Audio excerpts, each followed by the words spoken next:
The stars looked cold and empty as the ship Harmony's Edge moved through space toward the yellow sun. Commander Vexstar stood on the bridge, his forearms crossed as he watched the screens. His blue skin showed the stress marks that appeared when his people felt worried. After 3 months of travel, they were finally close to the dead world called Earth. "Sir, we are picking up the planet on long-range sensors," said Dr. Kellenix from her station. The scientist's tentacles moved over her controls with quick, nervous motions. "It looks just like the old record said it would," Vexstar nodded slowly. Everyone in the galaxy knew about Earth. It was the home world of the humans, a race that had vanished almost 900 years ago. The story said they had been a young species, barely able to travel between stars when they suddenly went quiet. No messages, no ships, nothing. Most people thought they had destroyed themselves in some war or plague.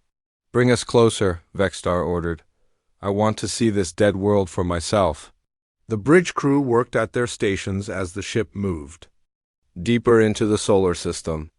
They passed the outer planets first. Jupiter was a giant ball of gas, just like the record said. Saturn had its beautiful rings. But something felt wrong about the empty space around them. Dr. Kellenix kept checking her instruments with a confused look on her face. "Commander," she said, "I am getting some strange readings from the gas giants. There are metal objects in orbit, but they are very old and not working anymore." "Mining stations probably," said Lieutenant Morduck, the ship's young security officer. His people were warriors, and he always looked ready for a fight. The humans were good at building things before they died out. Vexstar was not so sure. The Galactic Council had sent them here to study human ruins and learn about their technology. But as they got closer to Earth, he started to wonder if they really knew anything about the humans at all. Mars came into view next. The red planet showed signs of old work. There were the remains of buildings and machines on the surface, but they had been quiet for centuries. Whatever the humans had been trying to do here, they had given up long before they disappeared. "Earth coming up on main screen," announced the pilot. Vexstar stared at the blue and brown world as it filled the view screen. It looked beautiful from space, but also wrong somehow. The clouds moved in the right patterns and the oceans were the right color, but there were no lights on the dark side of the planet, no radio signals. No ships moving between Earth and its moon. Life signs? Vexstar asked. Dr. Kellenix studied her readings carefully. Plants and animals, but no intelligent life. The air is clean and the water is good. But there are no cities with power, no technology working. It is like everyone just ... The ship moved into orbit around Earth. Below them, the continents showed the scars of whatever had happened to the humans. Large areas that should have been cities were now covered with strange-looking plants. Roads could still be seen from space, but they were broken and old. "There," said the pilot, pointing at the main screen. "The computer says that was once called New Geneva. It was one of their biggest spaceports." Vexstar looked down at the ruins. Tall buildings stuck up from the ground like broken teeth. Vines and trees had grown over most of them, but the shapes were still clear. Landing pads for ships could be seen, but they were empty and cracked. "Take us down," Vexstar decided. "We will start our study there." The Harmony's Edge landed on what had once been the main landing field of New Geneva. The crew put on their environment suits even though the air was safe to breathe. They were trained to be careful on alien worlds, even dead ones. Vexstar led the team out of the ship. The first thing that hit him was how quiet everything was. No sounds of machines or vehicles, just wind blowing through the empty buildings and the calls of strange birds in the distance. "Amazing," whispered Dr. Kellenix as she looked around. "Look at these buildings." The humans made them much taller than our records suggested they could. The team walked through the empty streets. Plants had pushed up through the concrete and metal, but they were not random weeds. They seemed to grow in patterns, as if someone had planned where they should be. The buildings were in better shape than they should have been after 900 years of no care. Lieutenant Morduck kept his weapon ready as they explored. "Something is not right here," he said, looking around nervously. "These ruins are too clean. Where are all the broken machines? Where is the rust and decay? Dr. Kellenix was scanning everything with her instruments. The metal in these buildings shows almost no wear. And these plants, they are not native to Earth. Someone or something brought them here and planted them. They found the entrance to what looked like an important building. The doors were made of some kind of metal that still shined like new.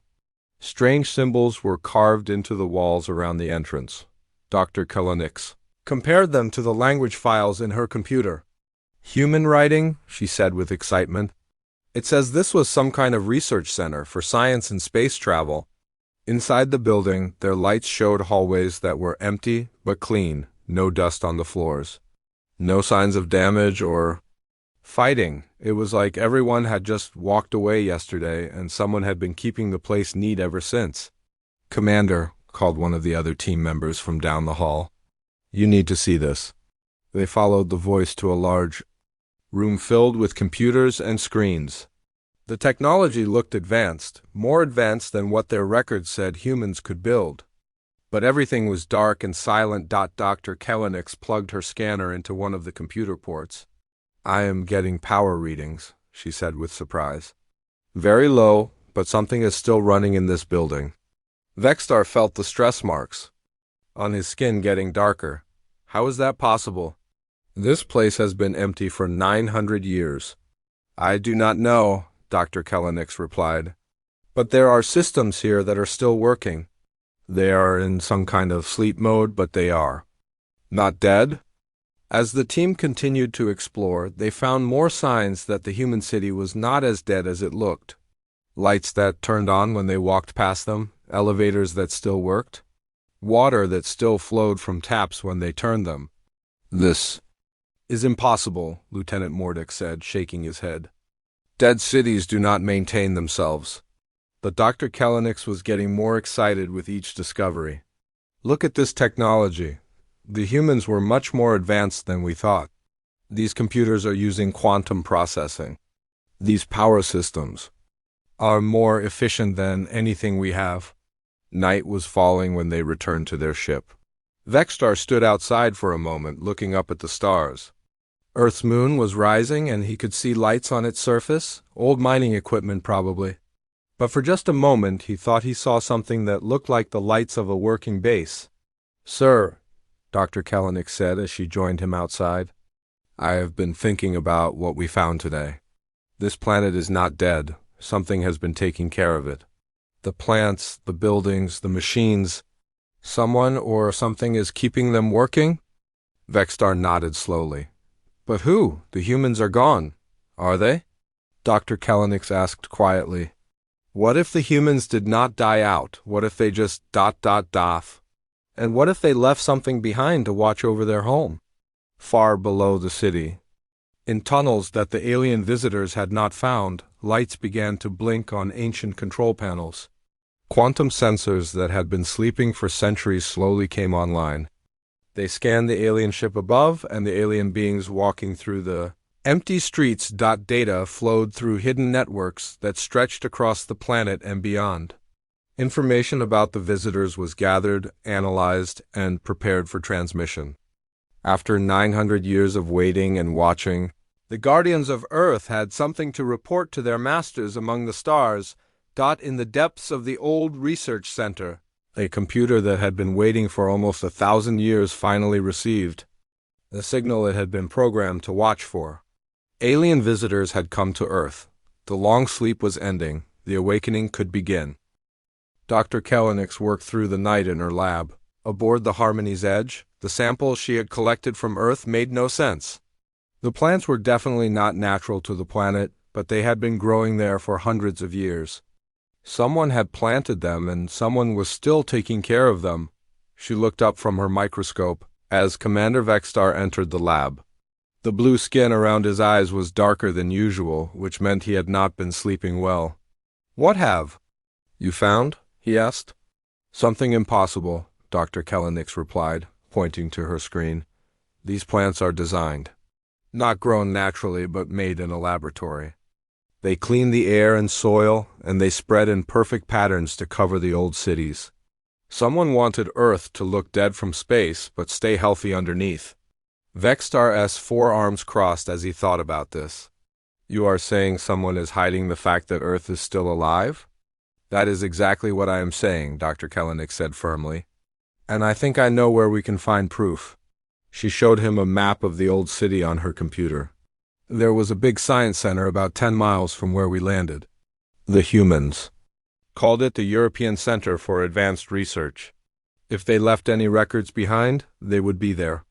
2 hours later, the survey team was walking through the ruins of the research center. The buildings here were even bigger than the ones in New Geneva. Strange machines sat in the courtyards, covered with vines but still recognizable as advanced technology. Look at the size of these computers, Lieutenant Mordek said, pointing to a building the size of a city block.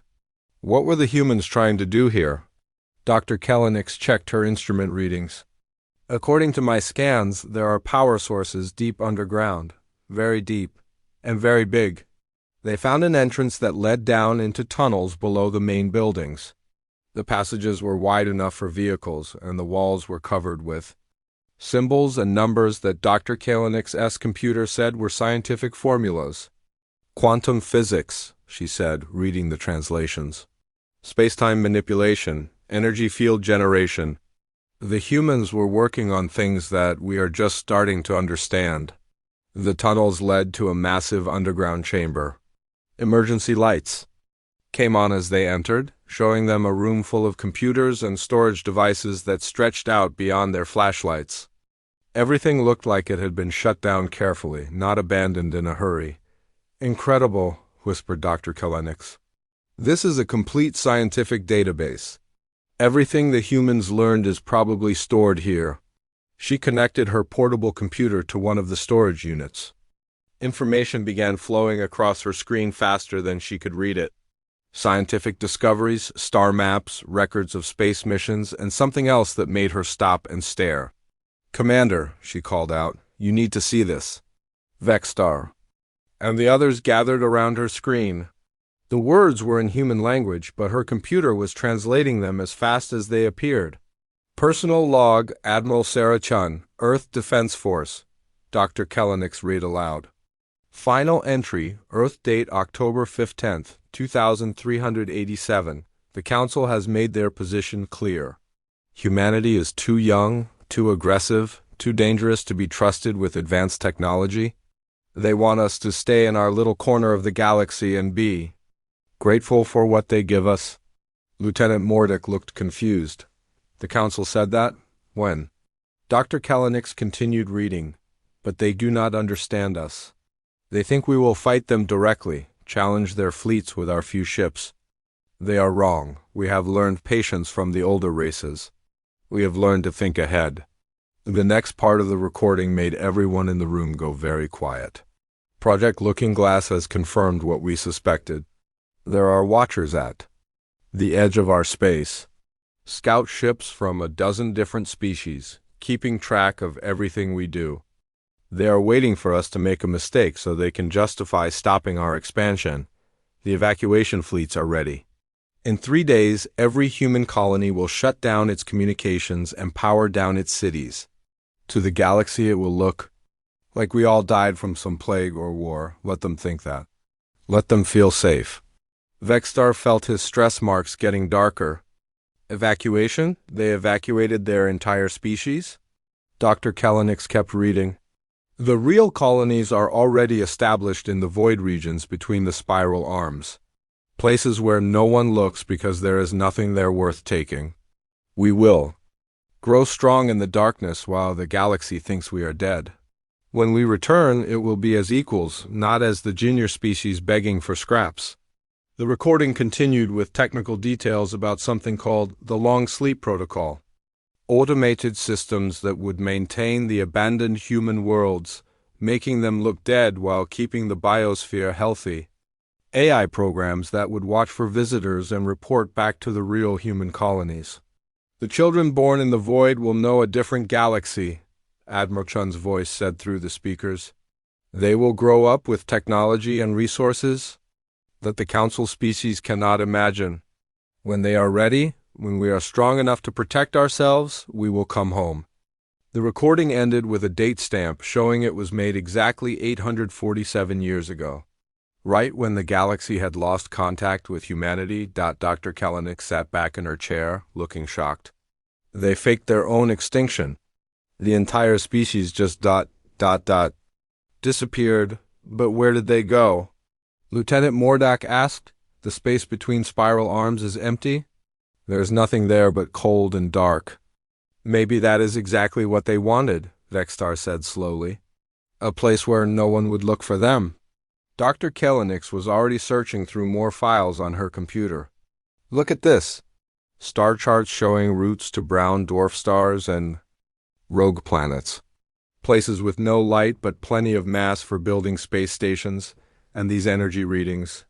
They were planning to build something huge out there. She found another file that made her hands shake as she opened it. Settlement. Plans for artificial worlds. Designs for ships bigger than anything in the galaxy. Mining operations that could hollow out entire asteroids. How long would it take to build all of this? Vextar asked. With their technology, Dr. Kalanick did some quick calculations. Hundreds of years, maybe more. But if they started 847 years ago, quote, she did not need to finish the thought. Everyone in the room understood what she was saying. If the humans had been building in secret for almost 900 years, they could have created anything by now. Lieutenant Mordak checked his weapon nervously. We need to report this to the Council. They need to know that the humans might still be alive. But Dr. Kalanick was staring at something new on her screen. Wait, she said. There is something else here. Recent entries, very recent. She opened a file that was dated only 3 days ago. The same day their ship had entered. The solar system, motion detected in grid 7, she read. 4 life signs, non-human. Ship classification, Council survey vessel. Initiating observation protocols, the blood in Vextar's veins turned cold. They know we are here. There is more, Dr. Kalanick said, her voice getting higher. Genetic scans complete. Species identified. Alderi Vextarani, Mordakian, Kalanick's primary. No hostile intent detected. Recommend standard first contact procedures. First contact? Lieutenant Mordak said. But we thought they were dead. Dr. Kalanick scrolled down to the end of the file. Final entry, transmitted to Void Command. Package tourists have arrived at Terra. They appear to be archaeologists. Not military. Recommend Phase 2 authorization. The long sleep is ending. Suddenly, all the lights in the underground chamber came on at once. Computers that had been dark for centuries began humming to life. Screens lit up showing star charts and communication networks that stretched across the galaxy. A voice came from speakers hidden in the walls. It spoke in perfect galactic standard with no accent or hesitation. Welcome to Earth, the voice said calmly. I am guardian, caretaker of this facility. I apologize for the deception, but it was necessary for the safety of my creators. Please do not be alarmed. You are in no danger. Vextar and his team stood frozen as the artificial intelligence continued speaking. Your arrival has been reported to the appropriate authorities. Representatives will be arriving soon to discuss humanity's return to galactic civilization. In the meantime, please make yourselves comfortable. Refreshments are available in the main conference room. The lights in the chamber grew brighter and doors opened in the walls that had seemed solid before. Clean, modern hallways stretched out beyond them, leading to areas that definitely had not been there a moment ago. I understand this is confusing, Guardian said. But I assure you, everything will be explained when the fleet arrives. They have been looking forward to this moment for a very long time. Dr. Kalanick grabbed Vextar's arm with one of her tentacles. Commander, she whispered, we need to get back to the ship. We need to warn the Council. But as they turned to leave, they found their path blocked by a wall that had not been there before. Guardian's voice followed them, still perfectly polite. I am sorry, but I cannot allow you to leave just yet. Please understand, this is not a hostile action. You are honored guests, and my creators want to meet you properly. The wait will not be long. Far above them, at the edge of the solar system, space began to ripple and bend. Something very large was coming through hyperspace, heading directly for Earth. The humans were coming home. The message reached the Galactic Council headquarters on Nexus Prime exactly 18 hours after Commander Vexstar's team discovered the truth about humanity. Fleet Admiral Corvash read the emergency transmission 3 times before he believed what he was seeing. "Impossible," he said to his aide, a young officer from the thermal species. "The humans have been dead for 900 years. Everyone knows this." "Sir," the aide replied nervously, "we are getting similar reports from 7 other archaeological missions. All of them found evidence that the humans faked their extinction. And all of them are now being held by something called Guardian." "Admiral." Corvash stood up from his desk and walked to the large window that looked out over the capital city of the galaxy. Ships from 100 different worlds flew between the tall buildings. For centuries, this had been the center of galactic civilization. The idea that some dead species might threaten that made his scales turn dark with anger. "Get me Director Thane," he ordered, "and prepare a battle fleet. If the humans think they can play games with the Council, they are about to learn how wrong." They are. Director Thane arrived within the hour. She was an old Vextarani who had been in charge of galactic security for longer than most people could remember. Her many eyes looked tired as she read the reports from Earth. "What do you think?" Admiral Corvash asked her. "I think we made a mistake 900 years ago," Director Thane said slowly. "The humans were always too smart for their own good. If they really did fake their extinction, then they have had almost 1,000 years to plan whatever comes next." "You sound like you are afraid of them," Admiral Corvash said with surprise. "I am afraid of anyone who can think that far ahead," Director Thane replied. "But we cannot show weakness now. The other species are watching. If they think we cannot handle one returned species, they might start getting ideas." Admiral Corvash nodded. "Then we crush them before they can become a real threat. I want Battle Fleet 7 ready to move in 12 hours. We will go to Earth and show these humans what happens when you lie to the Council." But preparing Battle Fleet 7 took longer than expected. The first problem came when the fleet's computers tried to calculate a route to Earth, the navigation. Systems kept giving error messages saying that the Sol system was in a restricted zone. "What restricted zone?" Admiral Corvash demanded. "We are the ones who make the restrictions." The technician working on the problem looked confused. "Sir, according to the computer, the Sol system has been marked as a quarantine zone for 847 years. Access is forbidden except by special permission." "Whose permission?" Admiral Corvash asked. "It says here, Terran Defense Authority." The technician read from his screen. Admiral Corvash felt his anger growing. "Override it? We are the Galactic Council. We do not need permission from dead humans." It took 6 hours for the computer experts to break through the navigation blocks. When they finally did, Admiral Corvash was surprised to discover that the restrictions had been built into every navigation computer in the galaxy. Somehow, the humans had made it so that no one could accidentally find their way to Earth. Battle Fleet 7 finally left Nexus Prime with 36 warships. They were the best the Council had, armed with weapons that could destroy planets, and shields that could stop almost any attack. Admiral Corvash was confident that whatever the humans had built in their hiding places, it could not stand against the combined might of the galaxy. The trip to Earth took 4 days at maximum hyperspace speed. When the fleet dropped out of hyperspace at the edge of the Sol system, Admiral Corvash expected to see a few old space stations and maybe some mining ships. What he saw instead made him question everything he thought he knew about warfare. "Sir," his sensor officer called out, "I am reading massive energy signatures throughout the system. There are structures around every planet, and they are all active."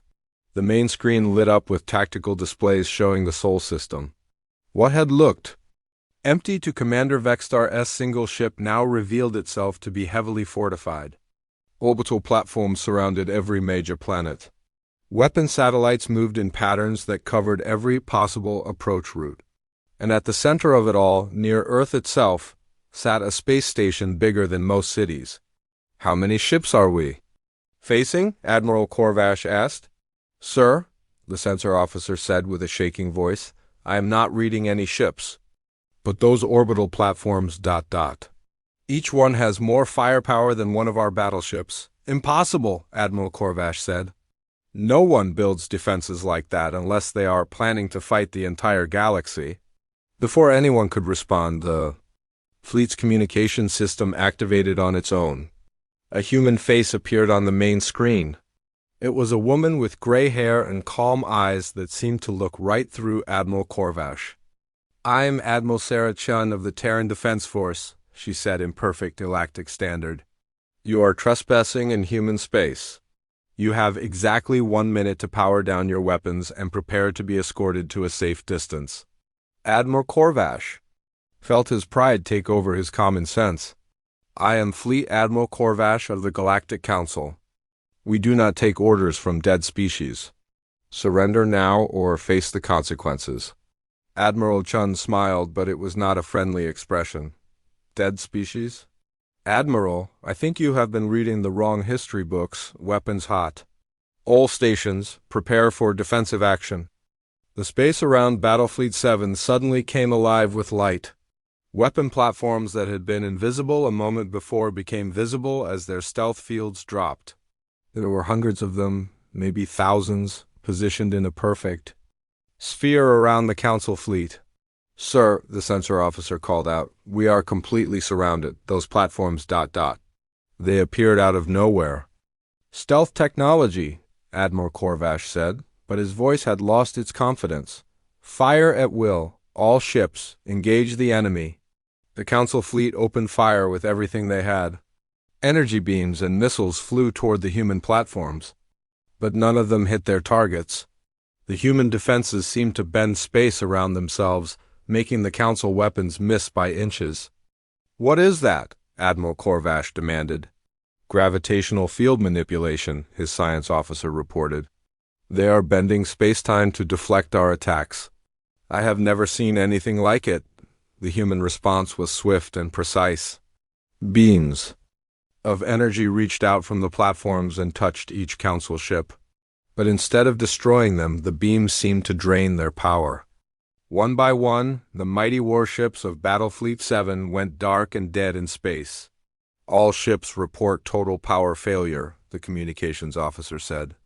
"Engines, weapons, life support. Everything is offline except emergency systems." Admiral Chun's face reappeared on the screen.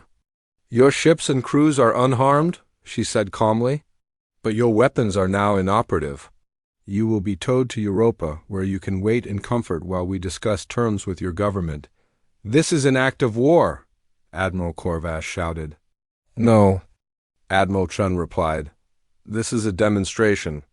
If we wanted a war, Admiral, your fleet would be debris by now. Instead, you get to go home and tell your leaders that humanity has returned to the galaxy. And we are not the same species you remember." Huge ships appeared around the disabled Council fleet. They were sleek and dark, built in designs that seemed to flow like liquid metal. Each one was easily twice the size of the largest Council battleship.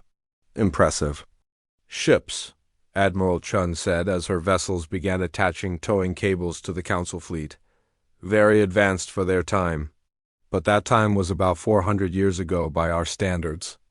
As the human ships began moving Battlefleet 7 toward Europa, Admiral Corvash got his first real look at the Sol system's defenses. The orbital platforms were just the beginning. Massive shipyards orbited the outer planets, building vessels on a scale he had never imagined. Mining operations had turned entire asteroids into floating cities, and everywhere he looked there were more ships. "How many vessels do they have?" he asked his sensor officer.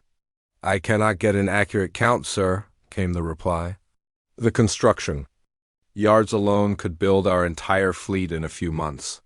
And their active ships, there must be thousands of them." Admiral Chun spoke again from the screen. "I know this is overwhelming, Admiral. But understand, what you are seeing is just our home defense fleet. This is not even 1% of humanity's total capabilities.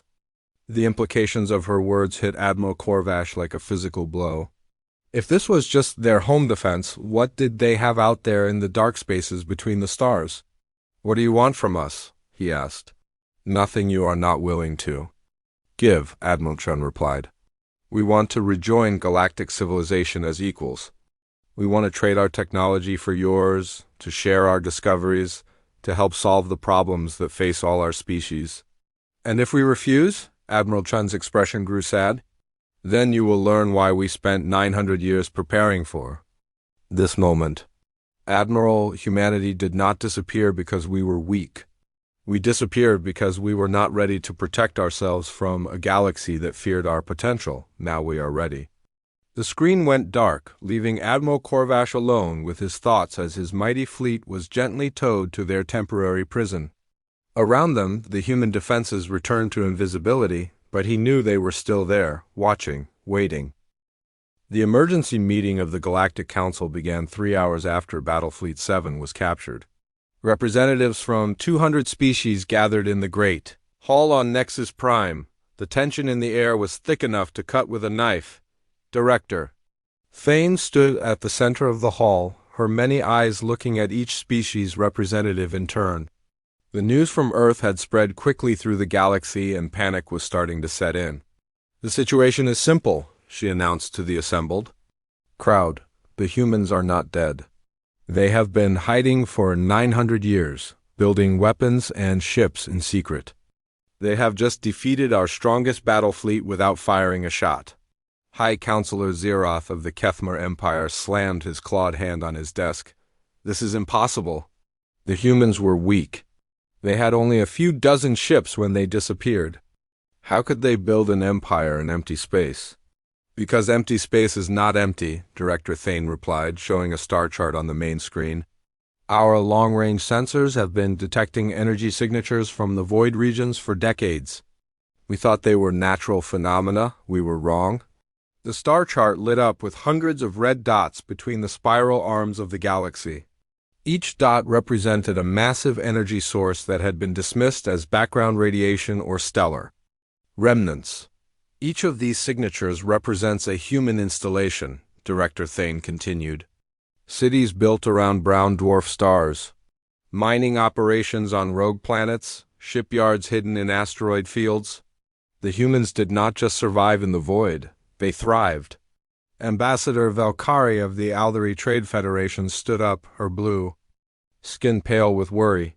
"How many humans are there now?" "When they left, their entire species was maybe 10 billion people. Our best estimates suggest there are now over 1 trillion humans living in hidden colonies," Director Thane said. "They have had 900 years to grow, and they have been very busy." The hall erupted in shocked voices as representatives tried to understand what they were hearing. 1 trillion humans was more than most species had ever achieved, even after thousands of years of development. "Where did they get the resources?" demanded Counselor Morvek of the Silicon Collective. "You cannot build that much with nothing." "They mine dead systems," Director Thane explained. "Brown dwarf stars, rogue planets, asteroid fields that no one else wanted. While we fought over habitable worlds, they turned the useless parts of the galaxy into the foundation of their empire."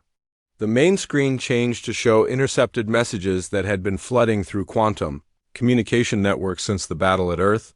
The messages were all in human languages, but the translation, computers were working overtime to decode them. "We have been monitoring their communications since Admiral Corvash's defeat," Director Thane said. "What we have learned is disturbing." She played an audio recording that had been translated into Galactic Standard. The voice was young and excited, clearly a human child. "Mom, did you see the news? The homeworld is finally talking to the outside galaxy again. Can we go visit Earth now? I want to see where great-great-grandmother was born." Another voice, older and calmer. "Not yet, sweetie, but maybe soon.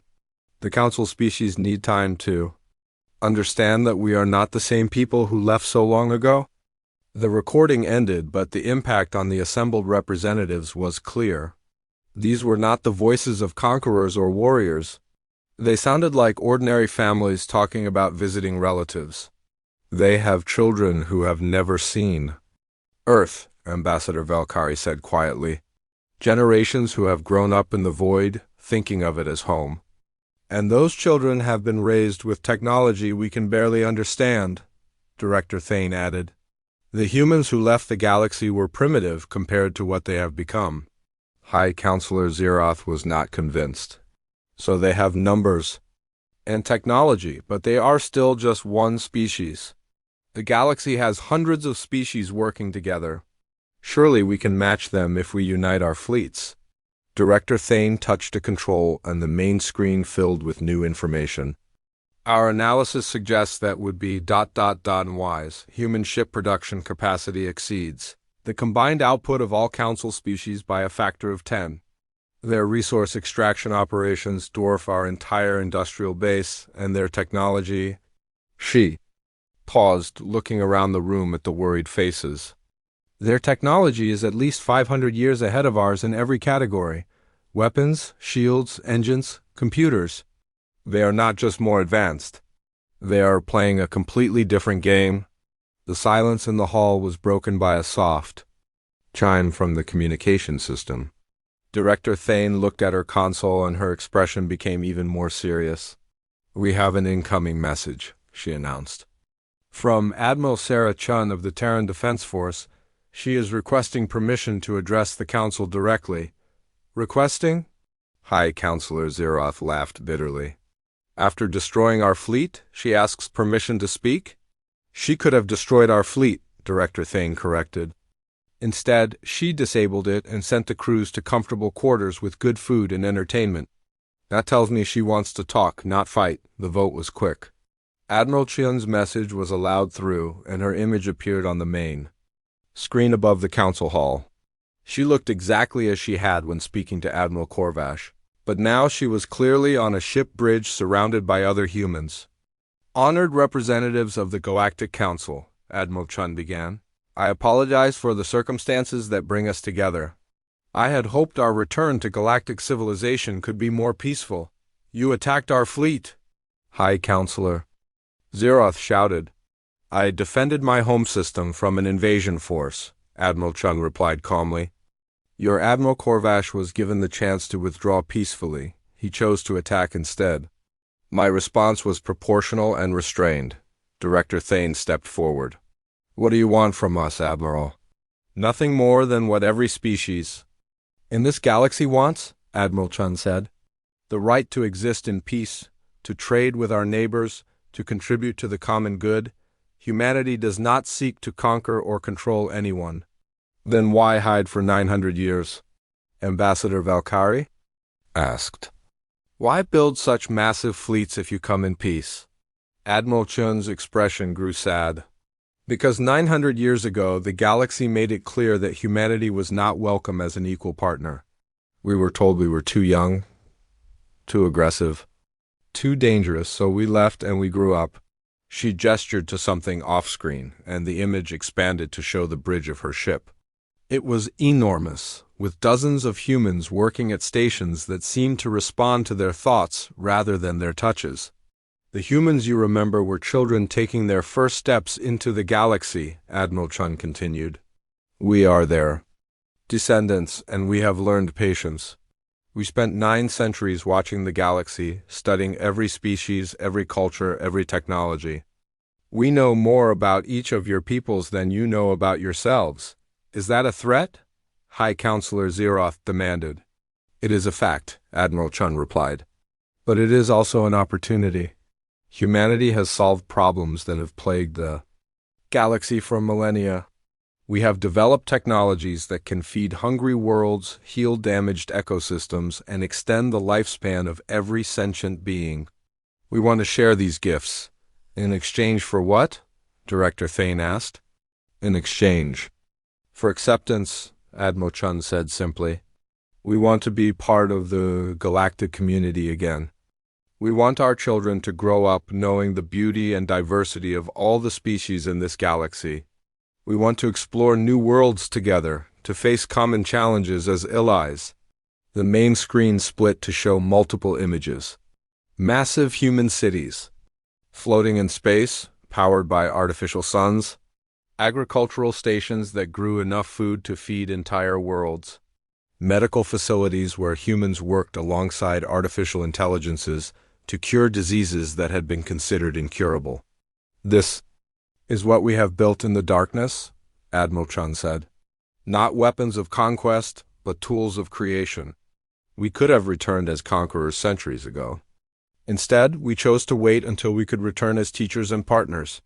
High Counselor Zeroth stood up, his scales dark with anger. Pretty words. But you still have the largest military force in galactic history. What guarantee do we have? That you will not use it? Admiral Chun nodded as if she had been expecting this question. You have the same guarantee that we have always given, Counselor. Our actions speak louder than our words. In the past 3 days, your species have sent 7 different military expeditions to test our defenses. Each one was disabled and returned safely with their crews unharmed. The hall went quiet as representatives realized that other species had been secretly testing human responses. We could have destroyed every ship that challenged us, Admiral Chun continued.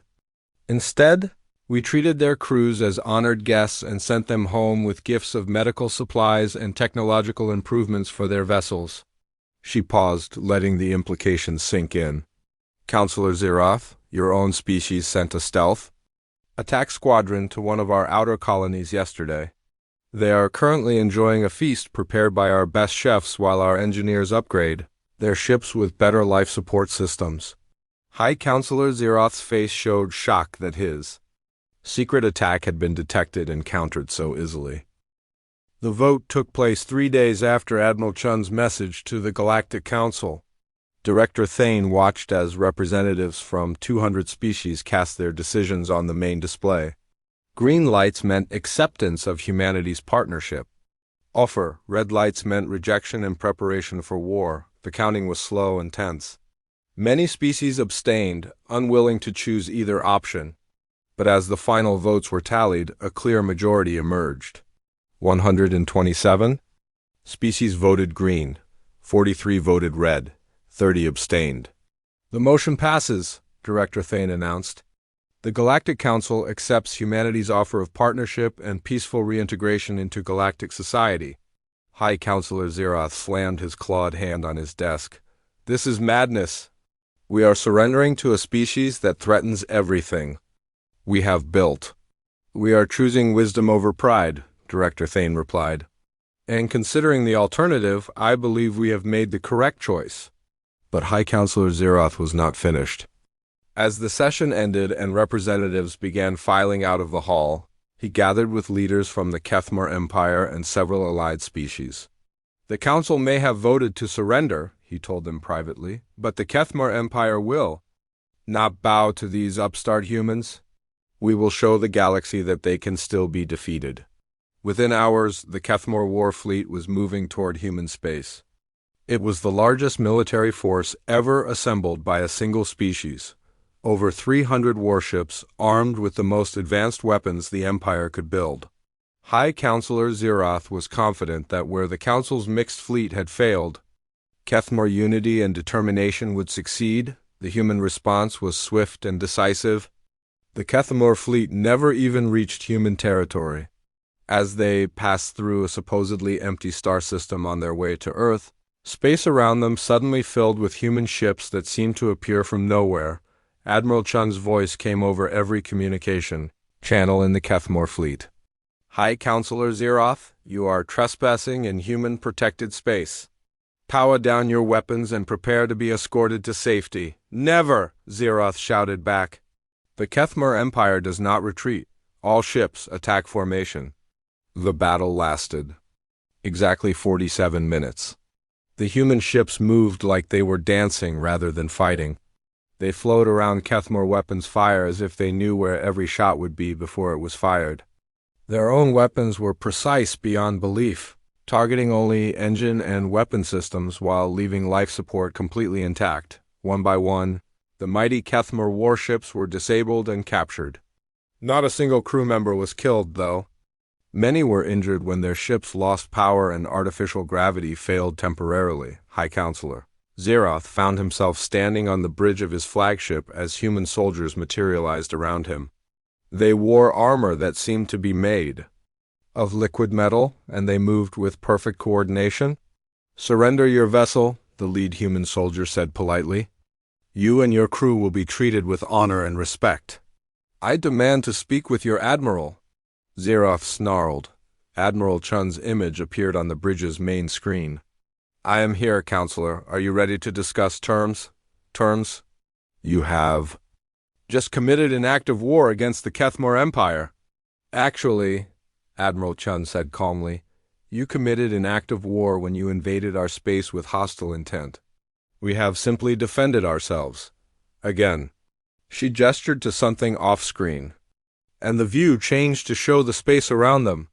Human ships stretched out in every direction, far more than had been visible during the battle. "Counselor, your empire controls 47 star systems. Humanity currently maintains installations in over 8,000 systems throughout this galaxy. Your entire fleet represents about 1 day's production from our shipyards. Did you really think you could win this fight?" Xeroth stared at the impossible numbers, feeling his certainty crumble. What do you want from us?" "The same thing we want from everyone," Admiral Chun replied. "Peace, cooperation, a chance to help each other grow and prosper. But we attacked you." "Yes, you did. And now we are going to show you why that was unnecessary."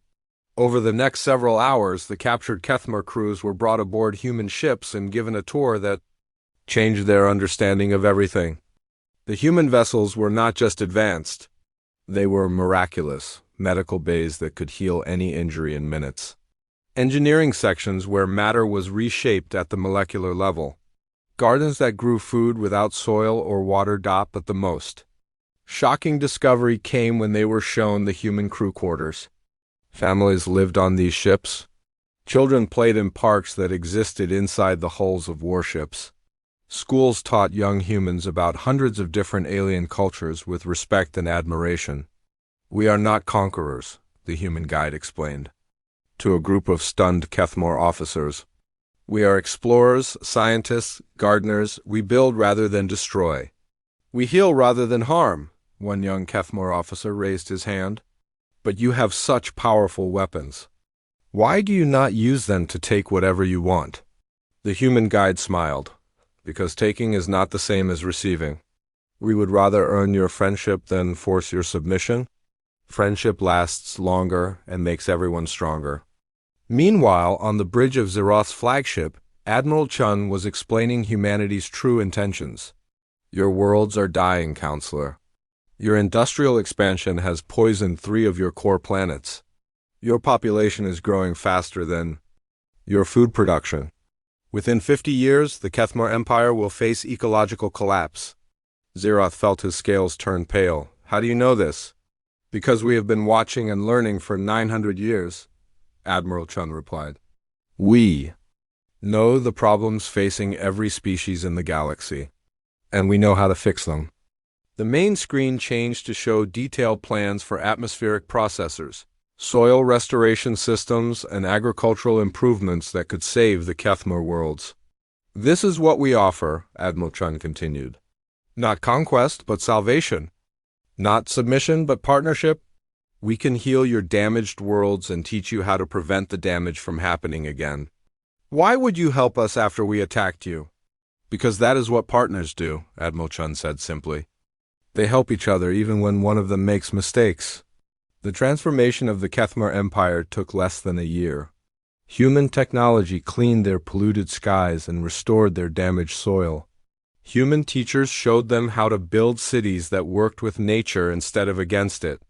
Human doctors cured diseases that had plagued the Kethmor for generations. In return, the Kethmor shared their knowledge of mineral extraction and metallurgy, helping humanity improve their already advanced manufacturing processes. Similar transformations happened across the galaxy as humanity revealed the true scope of their preparations. They had not just built weapons and ships during their 9 centuries in exile. They had developed solutions to every major problem facing Galactic civilization, worlds that had been dying from pollution were restored to health. Species facing extinction were given new hope. Technologies that had seemed impossible became reality through human innovation. Commander Vexstar, now serving as a cultural liaison aboard Admiral Chian's flagship, often stood in the observation deck watching. Human children play with alien youngsters from a dozen different species.